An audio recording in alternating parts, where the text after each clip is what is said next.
பெட்டுன்னு போட்டுட்டு இருப்பான் வீட்டில், அதில் படுப்பானு பார்த்தா படுக்க மாட்டான், அந்த சோஃபா மேலே தான் படுத்துட்டு இருப்பான். இவ்வளோதான். அந்த நிறைய உனக்கு வேண்டப்பட்ட உனக்கு விரும்பப்பட்ட பிரியாணியே வச்சாலும் உன் வயிற்றை பிடிக்க முடியுமா? முதல்ல இதை உணரணும் இந்த மக்கள். எல்லா பேராசை கொண்டு மனித பேராசைனால எல்லாத்தையும் எனது எனது எனது நினைச்சுக்கிட்டு தனதாக்கி கொண்டிருக்கின்றான் இந்த உலகத்துல. இன்னைக்கு நம்ம எப்படி அழிக்கப்படுகிறோம் சாதாரண மக்கள் சில சிந்திக்கணும். இன்னைக்கு அரசியல் தான் நமக்கு முக்கியமானது என்பதை புரிந்து கொள்ள வேண்டும். யாரும் என்ன சொல்றாங்கன்னா அரசியலா, ஐயோ அது சாக்கடை வேண்டாம், அது சாக்கடை இல்ல, அதை சாக்கடை ஆக்கினது நாம தான். ஏன்னா நம்ம சரியான ஆட்களை சரியான முறையில சிந்திச்சு நம்ம தொகுதிக்கு இவன் வந்தான்னா இவன் செய்வான், இவனை தான் நம்ம கொண்டு வரணும். இவன் வந்த உடனே ஒரு கவுன்சிலர் ஆகிட்ட உடனே பெரிய பந்தா கார்ல வர உடனே செருப்பாச்சு வெளில. சாதாரண மக்களுக்கு மீனாட்சி அம்மையார் போன இந்த மக்களுக்காக அடிபட்டவர்களை தேர்ந்தெடுங்க. அவங்களுக்கு தான் மனம் இருக்கும் இதை செய்யணும். இந்த தொகுதியில் இப்ப நடந்து போயிட்டு வந்தேன், எப்படி இருக்கு தெரியுங்களா? இது ஏன் இதையெல்லாம் சுத்தம் பண்ணி ரோடு போட முடியாதா? அதற்காக தான் 115% ஒருத்தர் சொன்னாம 115% வரி உயர்த்தினாலும் நாங்கள் கட்டிக்கிட்டு இருக்கோம். அப்படி இருக்கும்போது இதெல்லாம் சரி செய்ய வேண்டிய கடமை இல்லையா? இன்னைக்கு ஒரு இயற்கை உபாதைகள் ஏற்படும் போது ஒரு தனி மனிதன் இங்கே நடந்து போகும் மனிதர்கள் கழிப்பதற்கு இடம் இருக்கிறாங்க.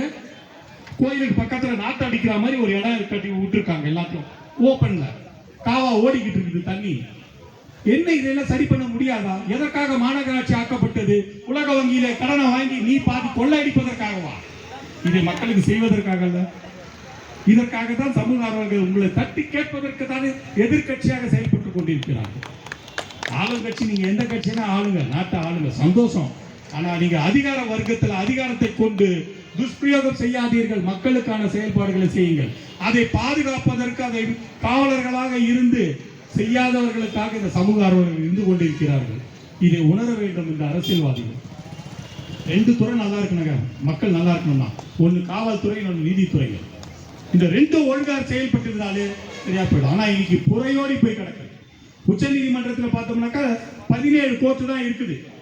17 கோர்ட்டு 40 கோடி மக்கள், அதாவது 140 கோடி மக்கள், 40 கோடி மக்களுக்கு தேவைப்படுகிறது. உச்ச நீதிமன்றம் வரைக்கும் போயிட்டு வருவோம். ஆனா அங்க கேட்கறதுக்கு நாதி இல்லை, எனக்கு நேரம் இல்லை.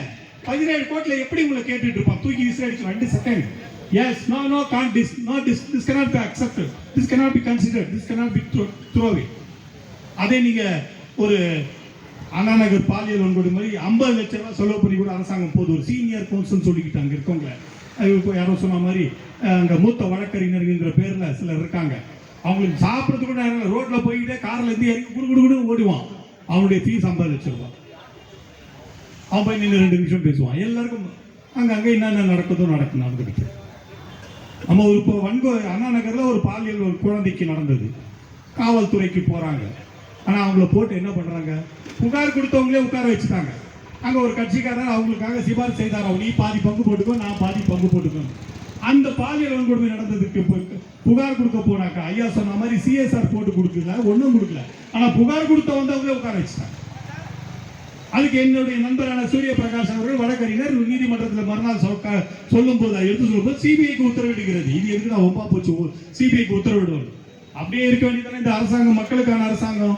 ஆனா இவங்க உச்ச நீதிமன்றத்தை எதிர்த்து போறாங்க, அதுக்கு வழக்கு தொடுக்கிறாங்க. சிபிஐ கொடுக்க கூடாது, எங்க காவல்துறை தான் லட்சம் தெரியுது. இன்னும் லட்சத்துல வேலை செய்துக்கிட்டு இருக்கீங்க. இன்னும் சாத்தான்குளத்துல என்ன நடந்ததுன்னு எங்களுக்கு தெரியுமே. அந்த சாத்தான்குளத்துல அடிபட்டவர்கள் செத்தவர்கள் யாருக்காக இது பண்ணாங்க? என்ன குற்றம் பண்ணாங்க? அவங்க எதற்காக அவ்வளவு பெரிய தண்டனை கொடுத்தீங்க? 13 பேர் அந்த தூத்துக்குடியில போராடின அந்த ஸ்லோலின்னு ஒரு 16 வயது பெண் கை குழந்தையோடு அங்கே ஒரு அவளுடைய குழந்தை இல்லை, அவருடைய குடும்பத்தை அந்த குழந்தையோடு தூக்கி வந்தவங்க கூட அடிச்சு கொண்டீங்களே. இதை பார்த்து முதலமைச்சர் டிவியில பார்த்து தெரிஞ்சுக்கிட்டேன்னு சொன்னார்கள். இதெல்லாம் என்ன கேவலமா இல்லையா? இன்றைக்கு அந்த விசாரணை கமிஷன் அமைச்சாங்க அருணாச்சலம் ஜெகதீசன் அவர்களை. அந்த விசாரணை கமிஷன்ல சொல்லப்பட்டதெல்லாம் நீங்க இப்ப தண்டனை கொடுத்து எல்லாத்தையும் செய்துட்டீங்களா? இன்னொரு காக்கா குருவி சுட்டு போனவன் கூட டிரான்ஸ்பர் தான் பண்ணியிருக்கீங்க. அவனை பதவி நீக்க செய்யல, அவனை வீட்டுக்கு அனுப்பல. சாத்தான்குளத்தில் இருக்கிறவங்க கூட ஜெயில போட்டிருக்கீங்களோட இன்னும் பாதி சம்பளம் கொடுத்துட்டு இருக்கீங்க. யார் வீட்டு பணத்தை எடுத்து கொடுத்துட்டு இருக்கீங்க? எதுக்காக கொடுத்துட்டு இருக்கீங்க? அதே பொதுநலவாதியும் சமூக ஆர்வலருமான ஜாஃபர் ஷெரீப் என்று சொல்லக்கூடிய திருநெல்வேலியை சேர்ந்த ஒரு எஸ்ஐ, அவரும் காவல்துறை பணியாற்றிய பல முறை புகார் கொடுத்திருக்காரு.